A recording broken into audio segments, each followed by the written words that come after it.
വീട്ടിലേക്ക് കയറുന്ന കവാടത്തിലുണ്ട് ഒരു മെറ്റൽ പീസ് ഒരു തകിടി കേട്ടാണ്. അത് ഞാൻ കുറച്ചേരം വായിക്കും. അതിനകത്ത് കുറെ കാര്യങ്ങൾ എഴുതിയിട്ടുണ്ട്. സർക്കാരിന്റെ ഒരു ഫലകമാണ്. അതിനകത്ത് ഇന്ത്യൻ ഭരണഘടന അനുസരിച്ച് ഒരു പൗരൻ ചെയ്യേണ്ട കടമകൾ, ഒരു പൗരന്റെ കടമകളാണ് അതിനകത്ത്. അതിനകത്ത് പലരും എഴുതിയ കൂട്ടത്തിൽ നമ്മുടെ ആർട്ടിക്കിൾ 51A(H) എന്നുള്ള സ്ഥലത്ത് ഈ മനുഷ്യന്റെ, അതായത് ഇന്ത്യൻ പൗരന്റെ കടമയാണ് ഈ ശാസ്ത്രബോധം വളർത്തുക, ശാസ്ത്രീയത, ഈ സയന്റിഫിക് ടെമ്പർ വളർത്തുക, അതൊക്കെ ഉള്ള നമ്മളൊരു ജോലി കൂടാണ്. അത് ചെയ്തില്ലെങ്കിൽ പൗരൻ കടമ നിർവഹിച്ചിട്ടില്ലെന്നാണ്. വഴിയെപ്പോഴുള്ള ആൾക്കാർക്കെല്ലാം ശാസ്ത്രം പറഞ്ഞു കൊടുക്കേണ്ടത് അറിവുള്ളവരുടെ കഴിവ് ആവശ്യം, അത് ഒരു ഡ്യൂട്ടിയാണെന്നാണ് ഭരണഘടന. അത് വായിച്ചിട്ട് വളരെ ചിരിച്ചോണ്ട് യാത്ര ചെയ്തു. അപ്പൊ ഈ വിഷയം ഇവിടെ തന്നെ പലതവണ പറഞ്ഞു കഴിഞ്ഞ കാര്യങ്ങളാണെങ്കിലും അതൊന്നും ഇതിൽ പറയാനുള്ള വേറൊരു കാരണം എന്താ തോന്നിയത്. അപ്പൊ കഴിഞ്ഞ നമ്മുടെ AK ഗവൺമെന്റിന്റെ 7ാം സംസ്ഥാന സമ്മേളനത്തിൽ തന്നെ വളരെ പ്രധാനപ്പെട്ട ഒരു ഐറ്റമായിട്ട് സംസാരിച്ചത് P. സദാശിവം. അപ്പൊ സദാശിവമുള്ള ഈ സയന്റിഫിക് ടെമ്പറിനെ കുറിച്ച് വളരെ കാര്യമായിട്ട് സംസാരിച്ചത് അദ്ദേഹത്തിന്റെ ജീവിതത്തിൽ തന്നെ അദ്ദേഹം കണ്ടുപോയ ഉദാഹരണമൊക്കെ കാണിച്ച് അങ്ങനെ ഈ ശാസ്ത്ര വിരുദ്ധതയെ എങ്ങനെ ഓർമ്മിക്കുന്നുള്ളതാണ്. വേറെ 1-2 പ്രാസംഗികർ ഈ വിഷയം ചർച്ച ചെയ്യുന്നത്. അപ്പൊ നമുക്ക് ഒരു സന്തോഷം തോന്നി. എന്താ വെച്ചാൽ മറ്റു ബോധങ്ങളിലും ഈ ശാസ്ത്ര വിരുദ്ധതയെ പറ്റിയുള്ള ചർച്ചകൾ നടക്കുന്നുണ്ടെന്നുള്ളത് വളരെ രസകരമായ കാര്യം. അപ്പൊ ഈ ശാസ്ത്ര വിരുദ്ധത എന്ന് പറയുന്ന സാധനം, അല്ലെങ്കിൽ സ്യൂഡോ സയൻസ് എന്ന് പൊതുവെ ഇംഗ്ലീഷ് പറയും. ഈ സാധനം ഇപ്പോഴൊന്നും തുടങ്ങിയതല്ല, ഇത് പണ്ടുതന്നെ ഉള്ളതാണ്. ലോകത്തിൽ പണ്ടേ ഉണ്ട്. ഉദാഹരണത്തിന് 1617 ഏറ്റവും നമ്മുടെ മാത്തമാറ്റിക്സിലെ ഏറ്റവും വലിയ ഒരു ആളെന്ന് പറയപ്പെടുന്ന യോഹന്നാസ് കെപ്ലർ, അദ്ദേഹം ചന്ദ്രനിലേക്കുള്ള യാത്ര സങ്കല്പിക്കുന്നു. അതുപോലെ കമ്പ്യൂട്ടർ എന്നുള്ള പദമൊന്നും ഇല്ലെങ്കിലും ഏതാണ്ട് ഒരു മെക്കനൈസ്ഡ് ഡേറ്റ കളക്ഷനുമായുള്ള ഒരു സംഗതി വേണമെങ്കിൽ അതിനെ എക്സ്റ്റെൻഡ് ചെയ്ത് കമ്പ്യൂട്ടർ വ്യാഖ്യാനിക്കും. അത്തരത്തിലുള്ള യന്ത്രസാമഗ്രികൾ ഉണ്ടാകുന്നതിനെ പറ്റിയൊക്കെ അദ്ദേഹം സങ്കല്പിക്കും. അങ്ങനെ ചന്ദ്രനിൽ പോകുന്നതിന് 400 കൊല്ലം മുമ്പ് തന്നെ ചന്ദ്രനിൽ പോകുന്നതിനെ പറ്റിയൊക്കെ സങ്കല്പിച്ച് ലോകത്തിലെ ആദ്യത്തെ സയൻസ് ഫിക്ഷൻ എന്ന് പറയുന്നത് കെപ്ലർ എഴുതിയ സോംനിയോ എന്ന് പറയുന്ന ഒരു പുസ്തകമാണ്. അതിന്റെ ഡ്രീം എന്നാണ് എന്റെ ഇംഗ്ലീഷ് മനസ്സിലാക്കി. അങ്ങനെ സ്വപ്നം എന്ന പേരിൽ എഴുതിയ പുസ്തകത്തിനെയാണ് ലോകത്തിലെ ആദ്യത്തെ സയൻസ് ഫിക്ഷനായിട്ട് കണക്കാക്കുന്നത്. അത് എഴുതിയ കെപ്ലറിനെ ഭ്രാന്തനാണെന്ന് പറഞ്ഞ് കേസ് അവതരിപ്പിച്ച് ആകെ ജയിലിലേക്ക് ഇട്ട് പുറത്താക്കി. അവസാനം അദ്ദേഹം ജയിലിൽ കിടന്ന് പുറത്തു വന്നിട്ട് പരിസ്ഥിതി മരിച്ചുകൊണ്ടിരിക്കും. അദ്ദേഹത്തെ പ്രസവിച്ചതിന്റെ കുറ്റത്തിന് അദ്ദേഹത്തിന്റെ അമ്മയെ വെച്ച് ചെയ്യും. അദ്ദേഹത്തിന്റെ അമ്മ ഈ ആഭിചാരക്രിയ ചെയ്ത് ഇങ്ങനെ ഒരു ആഭിചാരക്രിയയിലൂടെ ഉണ്ടായ ഒരു സന്തതിയാണ് കെപ്ലർ. അങ്ങനെ ലോകം നശിപ്പിക്കുന്നുണ്ടായതാണ്. അങ്ങനെ സൂഡോ സയൻസിനെ എതിർക്കുന്നവർക്ക് അനുഭവിക്കേണ്ടി വരുന്ന ശിക്ഷ അത്ര വലുതായിരുന്നു ആ കാലത്ത്. അതൊക്കെ ഒരു പഴയ കാലം. എങ്കിലും ഇപ്പൊ ഇതിങ്ങനെ ലോകത്തിൽ എല്ലാ സ്ഥലത്തും ഈ അശാസ്ത്രീയതയൊക്കെ ഉണ്ട്. എങ്കിലും ഒരു ഔദ്യോഗികമായ രീതിയിൽ ജനങ്ങളുടെ നികുതിപ്പണം ഉപയോഗിച്ച് സ്യൂഡോ സയൻസ് വളർത്താനും ശരിയായ ശാസ്ത്രത്തെ തമസ്കരിക്കാനും അടിച്ചമർത്താനും ഇല്ലാതാക്കാനുള്ള ഒരു ഔദ്യോഗിക ശ്രമം നടത്തുന്ന ഒരുപക്ഷെ ലോകത്തിൽ ഇന്ത്യയിൽ മാത്രമായിരിക്കും. വേറെ ഒരു രാജ്യത്തിനെ കാണും. താലിബാനിൽ പോലും ഇല്ലെന്ന്. അവരൊരു വിശ്വാസത്തിന്റെ പേരിൽ ചില ഔദ്യോഗിക കാണിക്കുന്നതല്ലാതെ എങ്ങനെയെങ്കിലും ഈ ശാസ്ത്രവിരുദ്ധത മുന്നോട്ട് കാണിക്കുന്നത് ഒരുപക്ഷെ ഇന്ത്യയിൽ തന്നെ ആയിരിക്കും. അതിന് ഔദ്യോഗികമായ രീതിയിൽ ഈ ശാസ്ത്രവിരുദ്ധതയ്ക്ക് തുടക്കം കുറിച്ചത് ഒരുപക്ഷെ 2014 നമ്മുടെ പ്രിയങ്കരനായ പ്രധാനമന്ത്രി മോഡിജി എന്നാണ് എല്ലാവരും പറയുന്നത്. മോഡി ചെയ്ത പ്രസംഗമാണ്. ഈ ഗണപതിയുടെ തല പറ്റിയ പറഞ്ഞല്ലേ പ്ലാസ്റ്റിക് സർജറി വെച്ചുണ്ടാക്കിയതാണ് എന്ന് പറയുന്ന തുടക്കമായിരുന്നു തോന്നുന്നത്. കാരണം അതിനുശേഷം ഒരുപാട് അഭ്യസ്തരും വളരെ വിദ്യാഭ്യാസമുള്ളവരും ഇങ്ങനെയുള്ള എല്ലാ ആൾക്കാരും ഈ സംഗതിയിലേക്ക് കയറി വരുന്നുണ്ട്. അപ്പൊ ഇതിന്റെ ഒരു പ്രത്യേകത ഹിമാചൽ പ്രദേശിൽ പ്രവർത്തിക്കുന്ന മാണ്ഡി എന്ന് പറയുന്ന സ്ഥലത്തുള്ള IITയുടെ ഡയറക്ടർ ലക്ഷ്മി ദാസ് ബെഹ്റ എന്ന് പറഞ്ഞ പേര്, ലക്ഷ്മി ധർമ്മ, അയാളാണ് പറഞ്ഞത് അവിടുത്തെ ആൾക്കാർ നോർമലിറ്റേറിയൻ ഭക്ഷണം കഴിക്കണമെന്ന് അവർക്ക് ഹിമാലയത്തിൽ പരിഹരിച്ചിട്ടുണ്ടായി. അപ്പൊ ഈ മാതിരിയുള്ള ജനഫലങ്ങളും വിവരമുള്ളവരും പറയാൻ തുടങ്ങി. വിവരമുള്ളവർ നമ്മൾ ധരിക്കുന്ന വിദ്യാസമ്പന്നരായ ആൾക്കാർ പറയാൻ തുടങ്ങി. അതിന്റെ വേറൊരു പ്രത്യേകത, ഇവരിങ്ങനെ വിഡ്ഢിത്തം കാണിക്കുമ്പോ ഏതെങ്കിലും ഒരു അതോറിറ്റി അവർ കൂട്ടുപിടിക്കേണ്ടി. ഇപ്പൊ തിരുവനന്തപുരത്ത് പണ്ട് ഞങ്ങൾ പറഞ്ഞിട്ടുണ്ട്, പണ്ട് പോലെ ഒരു വിശ്വാസമുണ്ട് ആചാരക്കാർ നടക്കുമ്പോൾ അന്തരീക്ഷം മുഴുവൻ ശുദ്ധമാകും. ഒരിക്കലും ആവില്ല, അത് വേറെ കാര്യം. അതുകൊണ്ട് തന്നെ ഈ ഇവര് പറഞ്ഞത് കോവിഡ് സമയത്ത് പാട്ട കൊട്ടിയപ്പോ അവർ കൊടുത്ത ഭാഷ്യം കോവിഡ് ഈ പാട്ട കൊട്ടുക തുടങ്ങിയ വിഷയങ്ങളെ കുറിച്ച് നാസ ചില ഗവേഷണം നടത്തിയിട്ടുണ്ട്. ഈ നാസ കണ്ടുപിടിച്ചത് ഈ പാട്ട് കൊട്ടുക മുതലായ ശബ്ദം കേൾപ്പിച്ചു കഴിഞ്ഞാൽ വൈറസുകളും ബാക്ടീരിയകളും ഒക്കെ ചത്തുപോകും. അങ്ങനെ ചത്തുപോകുന്നതുകൊണ്ട് ഈ സമൂഹം തന്നെ രോഗവിരുദ്ധമാകുന്നത് നാസ പറഞ്ഞു എന്നുള്ളൊരു സങ്കല്പത്തിലാണ് ഇവര് പാട്ട് കൊണ്ടുവന്നത്. ഞാനും ഒരു കൊടുത്ത് തിയററ്റിക്കൽ ഭാഷ്യം. പക്ഷെ ഇവിടെ വേറൊരു തമാശ, നമ്മുടെ മൊറയുടെ അഖില ലോക പുസ്തകമായ ഗീബൽസിന്റെ ഒരു പ്രസിദ്ധമായ സിദ്ധാന്തം. അദ്ദേഹം പറയുന്നത് അതെങ്ങനെ കണ്ടുപിടിച്ചതാണ്.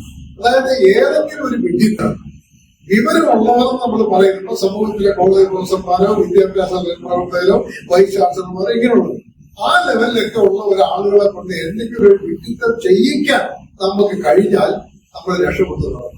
കാരണം അത് ചെയ്തതിന്റെ ന്യായീകരണം അവർ തന്നെ കണ്ടെത്തിക്കും, നമ്മളത് ചെയ്യണം. അപ്പൊ മോഡി അതിൽ വിജയിക്കുകയാണ് ചെയ്തത്. കാരണം പ്രൊഫസർമാരും പ്രിൻസിപ്പൽമാരും ഒക്കെ പാട്ട് കൊട്ടി. അപ്പൊ പാട്ട് കൊട്ടിയാൽ കൊറോണ പോകുന്നുള്ള വിവരം മോഡി പറയേണ്ട ആവശ്യമില്ല, അല്ലെങ്കിൽ BJP ഒന്നും പറയേണ്ട കാര്യമില്ല. പൊട്ടിയ പ്രൊഫസർമാർ തന്നെ അതിന്റെ ന്യായീകരണം കണ്ടെത്തും. ഇങ്ങനെയുള്ള ഒരു സംഗതിയാണ് ഇവിടെ നടന്നിരിക്കുന്നത്. അപ്പൊ ഈ പാട്ടുകൊട്ടലിന്റെ പ്രത്യേകത ഇത് ഒരു സ്യൂഡോ സയൻസ് ആണല്ലോ. ഈ സ്യൂഡോ സയൻസ് ഇന്ത്യയിൽ കണ്ടുള്ളൂ. ഞാൻ കുറച്ചാൽ ഏകദേശം 4 മാസത്തോളം ഈ ധാർവാഡ് എന്ന സ്ഥലത്ത് ജോലി ചെയ്തു. ഈ ധാർവാഡിലെ സമീപ പ്രദേശത്ത് ഒരു പ്രത്യേക തരം ചികിത്സയുണ്ട്, കമ്പന ചികിത്സ.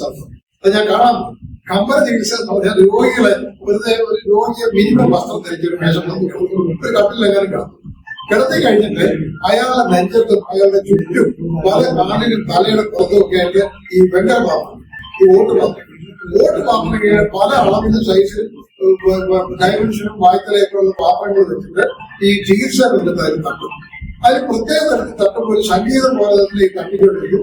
ഈ തട്ടലിൽ നിന്ന് പ്രകമ്പനം ഉണ്ടായി. ആ പ്രകമ്പനം കൊണ്ട് രോഗിയുടെ സകല രോഗങ്ങളും മാറുന്നതാണ് ഒരു വിഷയം. ഈ പ്രകമ്പന ചികിത്സ, കമ്പന ചികിത്സ.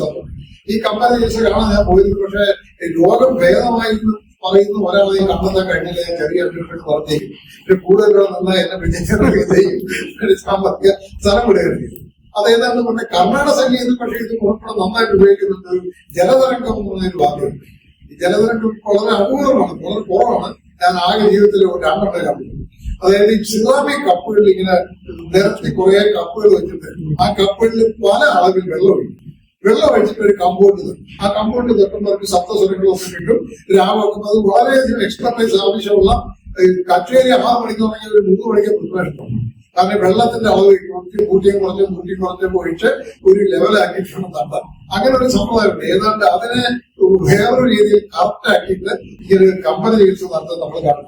അപ്പൊ ഇത് വളരെ പ്രധാനപ്പെട്ട. അതോടുകൂടി ഇപ്പൊ ഈ മോഡിയുടെ നേതൃത്വത്തിൽ അല്ലെങ്കിൽ ഇപ്പോഴത്തെ സർക്കാരിന്റെ നേതൃത്വത്തിലുള്ള ഈ ഇത്തരത്തിലുള്ള സ്യൂഡോ സയൻസ് വന്നു കഴിഞ്ഞപ്പോ കണ്ടമാനം ആളുകൾ വരികയും അതിനെപ്പറ്റി ഒരു ജേർണലിസ്റ്റ് പറഞ്ഞ വാക്കുകൾ ഹിന്ദു രംഗം പ്രവർത്തനം എഴുതിയിരുന്നു. Substantial resources and sizeable following ഉള്ള ചില ആൾക്കാർ, അങ്ങനെയുള്ള ആൾക്കാരെ കണ്ടമാനം ഇവർക്ക് കൊണ്ടുവരാനുള്ള തുടങ്ങിയിട്ടുണ്ട്. ഇതൊരു വല്ലാത്ത പ്രത്യേകതയാണ്. ഇപ്പൊ ഈ അടുത്ത കാലത്തുണ്ടായിരുന്ന മറ്റൊരു സ്യൂഡോ സയൻസ് ആണ് എല്ലാവർക്കും അറിയാനുള്ള ഹൈദരാബാദിൽ എങ്ങാണ്ട് പോയിട്ട് മീനിന്റെ പച്ചയ്ക്ക് വീങ്ങി കഴിഞ്ഞാൽ ആശ്രമം പറഞ്ഞിട്ടുണ്ട്. അങ്ങനെ ഞാൻ കുന്നംകുളത്ത് വലിയ ഒരു ബസ് പിടിച്ച് 10-40 പേര് പോയി. ആ 10-40 പേര് തിരിച്ചു വന്നാൽ 40 പേര് എന്റെ അറിവിൽ ആശ്രമം പൂജിക്കാൻ ഒരുത്തരം പോലെ ചികിത്സ ഫലിച്ചില്ല എന്ന് മാത്രമല്ല ഈ 40 പേര് പിന്നെ പല ആശുപത്രികളെ അഡ്മിറ്റ് ചെയ്യപ്പെട്ടു എന്നുള്ളതാണ് അതിന്റെ പേര്. അപ്പൊ നമ്മൾ കാണേണ്ട ഇവിടെ ദയനീയമായ മറ്റൊരു ചിത്രം ISROയുടെ ചെയർമാനായിരുന്നു സോമനാഥ്. സോമനാഥ് എന്ന് പറയുന്ന ആള് 2023 ചന്ദ്രയാൻ യാത്ര വിജയകരമായി നടത്തുന്നതിൽ മുഖ്യ പങ്ക് വഹിച്ച ഒരാളാണ്. അദ്ദേഹം പറയുന്നത് ഇപ്പൊ പറയണത് ഇപ്പൊ എന്തോ ഒരു സമാനമുണ്ട്, ഏതിലോ തെരഞ്ഞെടുത്തു പേപ്പറിലത്തെ വാർത്തയുണ്ടായിരുന്നു. അയാൾ പറയുന്നത് സൂര്യ സിദ്ധാന്തം എന്ന് പറഞ്ഞൊരു സംസ്കൃത ഗ്രന്ഥം ഉണ്ടായിരുന്നു. ഈ സൂര്യ സിദ്ധാന്തം എന്ന് പറഞ്ഞ ഗ്രന്ഥത്തിൽ aviation, algebra, square root, architecture, metallurgy ഈ കാര്യങ്ങളെല്ലാം ഉണ്ടാവും.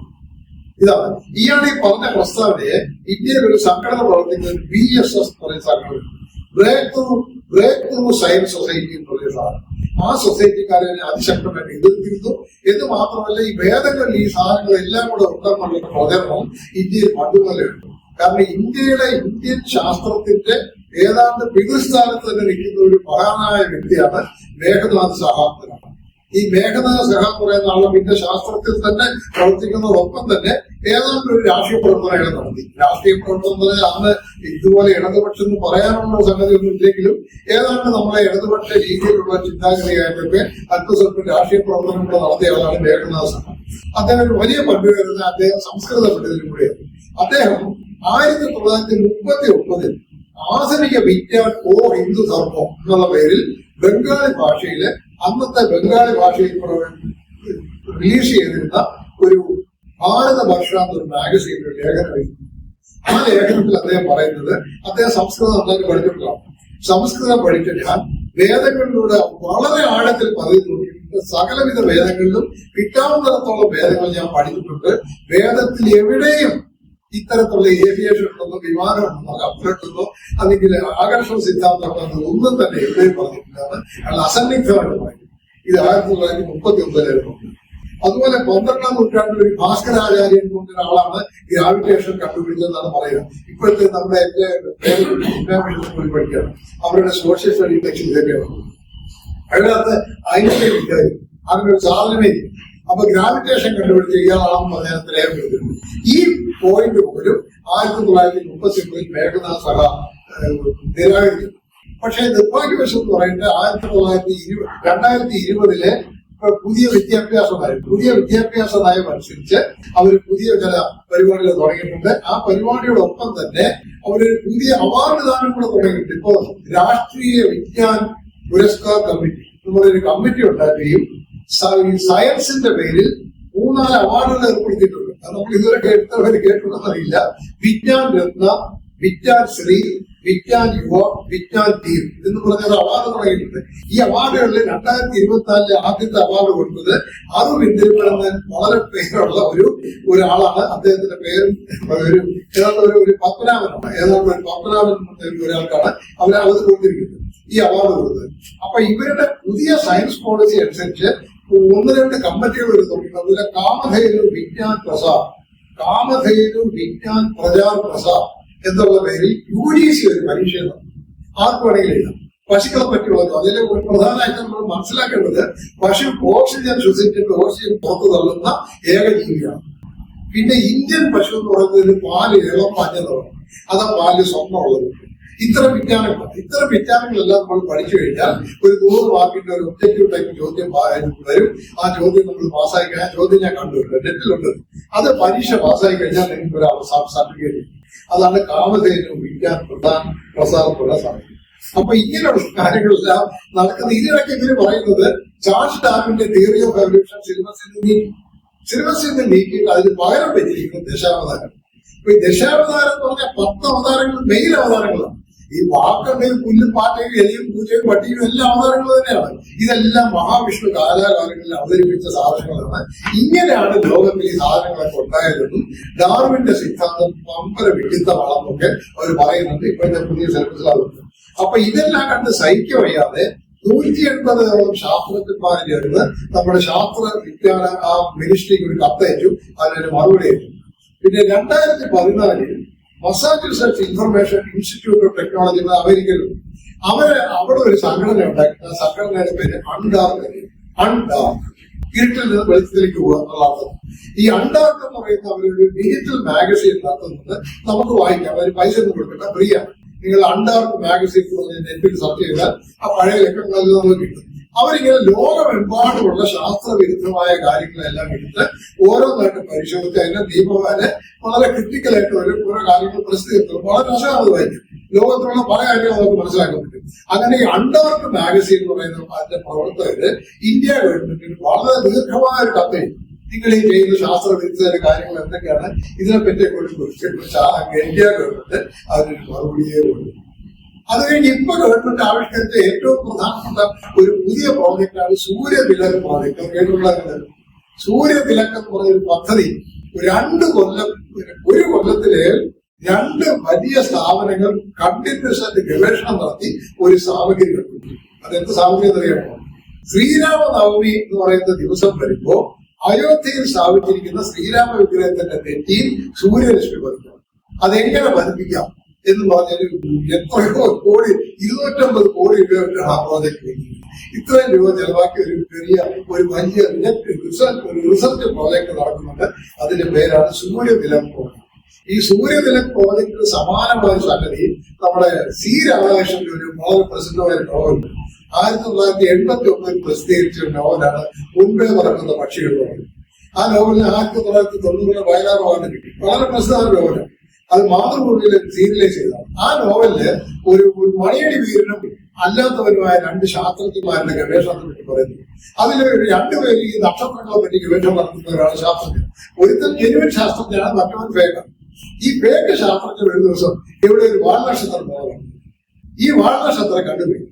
വാൽനക്ഷത്രത്തെ കണ്ടുപിടിക്കാനായിട്ട് അയാൾ വലിയ പ്രൊപ്പോസലൊക്കെ വെച്ച് അയാൾ മണിയടിക്കാരനായതുകൊണ്ട് അയാൾക്ക് സാങ്ഷനെ കിട്ടി, അത് പഠിക്കാൻ തുടങ്ങി. പക്ഷെ പല തരത്തിലുള്ള ടെലസ്കോപ്പുകൾ പലതരത്തിലൊക്കെ വെച്ച് നോക്കി, പല ആംഗിളിൽ വെച്ച് നോക്കി ഈ സാധനം.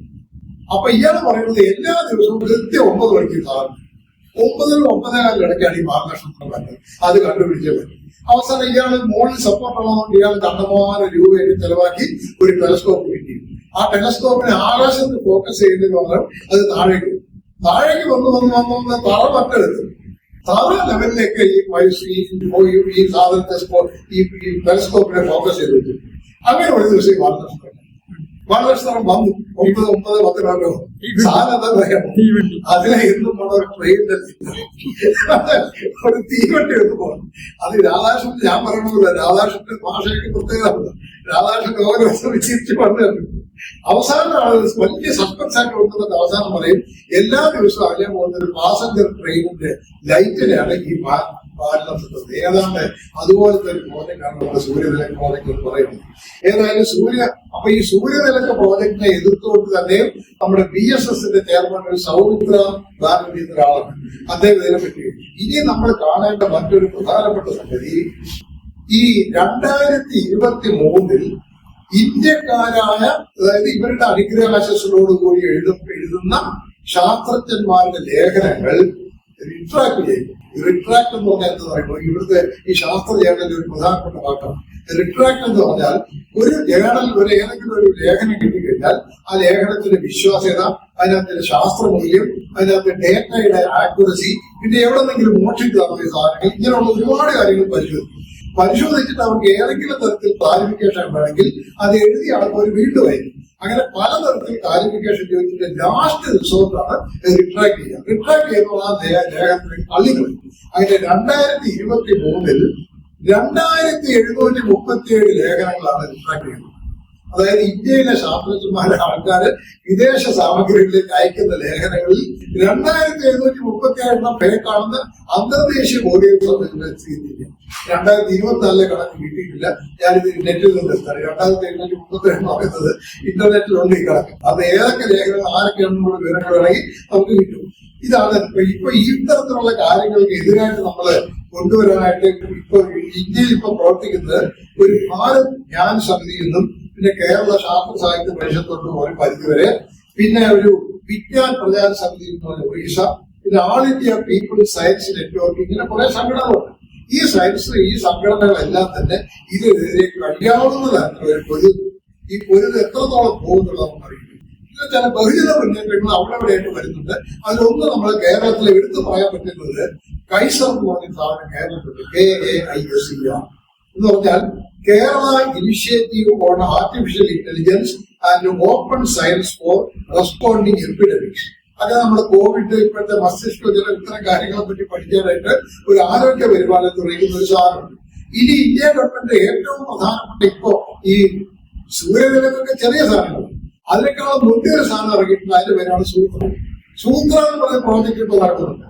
SUTR. അത് scientific utilisation through research augmentation നടക്കുന്നത്.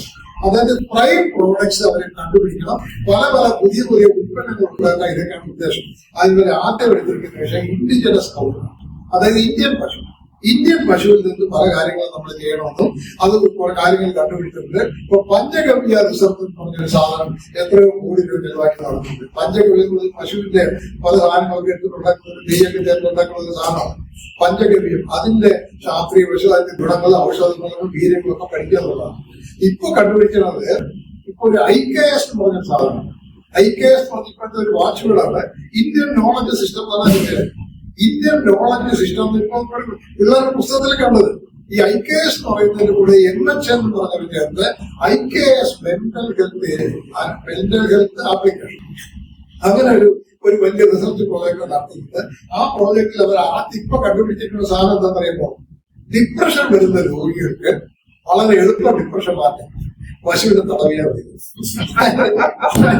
ഏതെങ്കിലും ഒരു പശു നമ്മൾ ഈ ബാംഗ്ലൂരിൽ ബോംബെയിലൊക്കെ റേറ്റാണ് അമ്മയ്ക്ക് വരെ അമ്പലത്തിൽ പോയിട്ട് പശുവിനെ ഇങ്ങനെ തടവുന്നുണ്ട്. മദ്രാസിലിങ്ങനെ പശുവിനെ തടവും. അങ്ങനെ പശുവിനെ തടവും. പശുവിനെ ഏതോ ഒരു പർട്ടിക്കുലർ ഡേയില് ഈ അഗത്തി കീര എന്ന് പറഞ്ഞൊരു കീരുണ്ട് ഇവിടെ ഉണ്ടത്. അഗസ്ത്യ കീര എന്ന് പറയുന്നത് അത് വാങ്ങിച്ചിട്ട് പശുവിന് കൊടുത്താൽ പുണ്യം കിട്ടുന്നത്. മദ്രാസിലെ ടീനറിൽ കുറച്ചാണ് താമസിക്കുന്നത്. അതിന്റെ അടുത്തൊരു അമ്പലത്തിൽ ഈ പശു പൂജ. അപ്പൊ ഞാൻ അവിടെ ചെന്നപ്പോ ഒരു പശു പൂജക്കാരൻ അഗസ്ത്യന്റെ ഇങ്ങനെ കെട്ടാക്കിയിട്ട് ഈ അഗസ്ത്യ കീര വിൽക്കുന്നത് 100 രൂപ വിലയാണ്. 100 രൂപയ്ക്ക് ഭക്തന്മാർ വാങ്ങിച്ചിട്ട് പശുവിന് വേണ്ടിയിട്ട് ഈ ഭക്തൻ അങ്ങോട്ട് പോയി കഴിഞ്ഞാൽ ആ ഭക്തൻ അങ്ങനെ ഒരു മണ്ണിലോട്ട് ഒരു ആയിരക്കണക്കിന് വരുന്നു. പശുവിന്റെ മുമ്പിൽ ഒരു 5-6 കഷ്ണം ഇട്ട് കൊടുക്കും. ബാക്കിയെല്ലാം എടുക്കും. ഇങ്ങനെ ചില പരിപാടികൾ പണ്ടേ മദ്രാസുണ്ട്. ഇപ്പൊ അതിന് ഒരു ഔദ്യോഗിക പരിവേഷം. ഇപ്പൊ ഈ ഡിപ്രഷൻ വന്ന് ആരെങ്കിലും ഈ ആയുഷ് എന്നൊക്കെ പറഞ്ഞ പരിപാടിയില്ലേ അതിലേക്ക് പോയി കഴിഞ്ഞാൽ അതിൽ പോകുന്നില്ല. അപ്പൊ ഇവര് അതുപോലെ വേറൊരു സംഗതി തുടങ്ങിയിട്ട് വിജ്ഞാൻ ഭാരതി ഇവന്റ് എന്ന് പറയുന്നത് വിഭ എന്ന് പറഞ്ഞൊരു സാധനം തുടങ്ങിയിട്ടുണ്ട്. ഈ വിജ്ഞാൻ ഭാരതിയുടെ നേതൃത്വത്തിൽ ഇപ്പോ പശുവിനെ സംബന്ധിക്കുന്ന ഒരുപാട് ഗവേഷണങ്ങളും പശുവിനെ സംബന്ധിക്കുന്ന പ്രദർശനങ്ങളും നടത്തിക്കൊണ്ടിരിക്കുന്നു. അപ്പൊ ഇവിടെയെല്ലാം ഞാൻ ഇത്രയും പ്രോജക്റ്റുകളെ പറ്റി ഇവിടെ ഊന്നി പറയാൻ കാരണം നമ്മുടെ പണമാണ് ഇത് ചെലവാക്കുന്നത്. അതായത് കോടാനുകോടി രൂപ ഇതിലേക്ക് ചെലവാക്കുന്നു. ഇപ്പൊ മുണ്ടക്കൈയിൽ ദുരന്തത്തിന് കാശ് തരാനില്ല. പക്ഷെ പശുവിന്റെ ചന്തയിൽ തൊട്ടാൽ ആസ്മ മാറുന്നു അല്ലെങ്കിൽ ഡിപ്രഷൻ മാറുന്നൊക്കെ കണ്ടുപിടിക്കാനോ അല്ലെങ്കിൽ മറ്റേ വിഗ്രഹത്തിന്റെ തലയിൽ സൂര്യരശ്മി വരാനുള്ള ഡിവൈസ് ഉണ്ടാക്കാനും മറ്റേ കോടിക്കണക്കിന് രൂപ ചെലവാക്കുന്നു. ഇത്തരം കാര്യങ്ങളെ കുറിച്ച് അവയർനെസ് ഉണ്ടാക്കാൻ നമുക്ക് മാത്രമേ ഉദ്ദേശമുള്ളൂ. അവസാനമായിട്ട് ഒരു ഈ വിവരമുള്ളവൻ ഈ പറയുന്നതിനെ പറ്റി എന്ത് പറയും? ഇത് സദാശിവപിള്ള ഏതാണ്ട് ഇതേപോലെ അഭിപ്രായം പറഞ്ഞതാണ്. അതിനെപ്പറ്റി നമ്മുടെ പ്രൊഫസർ റിച്ചാർഡ് എന്ന് പറഞ്ഞ ഒരാള് സ്റ്റുപ്പിഡിറ്റിക്ക് ഒരു ഡെഫിനിഷൻ എടുത്ത് അത് മാത്രം വായിക്കുന്നത്. Stupidity is knowing the truth, seeing the truth, but still believing in the life. അതായത് സത്യം മനസ്സിലാവും, സത്യം അറിയാം, പശുവിന്റെ തൊട്ടാൽ ഡിപ്രഷൻ മാറില്ലെന്നായിട്ട് അറിയാം, എങ്കിലും ആ കള്ളത്തിൽ വിശ്വസിക്കാനുള്ള ഒരു വ്യഗ്രത എന്താണ്? ഈ വ്യഗ്രത ഇവിടെ കാര്യമായിട്ട് വളരുന്നു എന്നുള്ളത് രാജ്യത്തെ അപകടകരമായ ഒരു സ്ഥിതിയിലേക്ക് കൊണ്ടുപോകുന്ന സങ്കടം മാത്രം പറഞ്ഞുകൊണ്ട് അവസാനം